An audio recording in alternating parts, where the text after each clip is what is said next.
আল্লাহর আনুগত্যের ক্ষেত্রে ধৈর্য লাগবে, মানে আল্লাহ আমাদেরকে যা বলেছেন সেটা মেনে চলতে ধৈর্য লাগবে। ধৈর্যবিহীন কোনো ব্যক্তি নামাজি হতে পারে না। জানেন কোরআনের কত চমৎকার একটা আয়াত, আল্লাহ কি বলেছেন? ওয়াস্তাঈনু বিস-সাবরি ওয়াস-সালাহ ওয়া ইন্নাহা লাকাবীরাতুন ইল্লা আলাল খাশিন আল্লাযীনা ইয়াযুন্নুনা আন্নাহুম মুলাকু রাব্বিহিম ওয়া আন্নাহুম ইলাইহি রাজিউন। আল্লাহ কত চমৎকার ভাবে কথাটা বলেছেন। ধৈর্য ধারণ করে আল্লাহর কাছে সাহায্য চাওয়া এবং নামাজের মাধ্যমে আল্লাহর কাছ থেকে সাহায্য চাওয়া, এটা অনেক বড় একটা কাজ।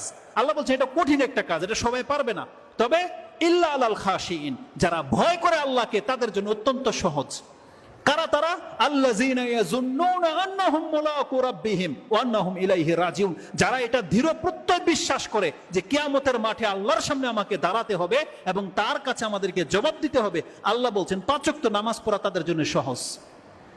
আজকে কেন আমি আর আপনি 5 ওয়াক্ত সালাত আদায় করতে পারি না? কারণ এই জায়গাটাতে আমাদের ত্রুটি আছে।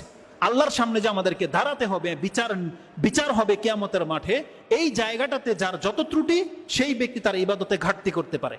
কিন্তু আল্লাহ বলছেন আল্লাযীনা ইয়াযুন্নুনা আন্নাহুম মুলাকু রাব্বিহিম, যারা তাদের রবের সাথে সাক্ষাৎ করাটাকে দৃঢ় প্রত্যয়ের সাথে বিশ্বাস করে, যারা মেনে নিয়েছে যে হবে এটা, তাহলে সেই ব্যক্তির জন্য নামাজ পড়া কোনো কঠিন কিছু নয়, পর্দা করা তাদের জন্য কঠিন কিছু নয়, যারা আল্লাহর সামনে দাঁড়াতে হবে এই কথাটাকে ভয় করে। অতএব নামাজ আদায় করতে হবে ধৈর্যের মাধ্যমে, অধৈর্য হলে চলবে না। আল্লাহ রাসূল সাল্লাল্লাহু আলাইহি ওয়াসাল্লাম কি বলেছেন? ওয়াবুদু রাব্বাকা হাত্তা ইয়াতিয়াকাল ইয়াকিন, আমাদের এই ধৈর্য লাগবে মরার আগ পর্যন্ত।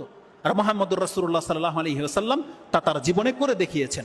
এগুলো আমরা জানি, কিন্তু আমরা সেগুলোকে ফোকাস করতে চাই না, কারণ নামাজ পড়তে কষ্ট হয়, নামাজ পড়তে অনেক কিছু ছেড়ে দিতে হয়।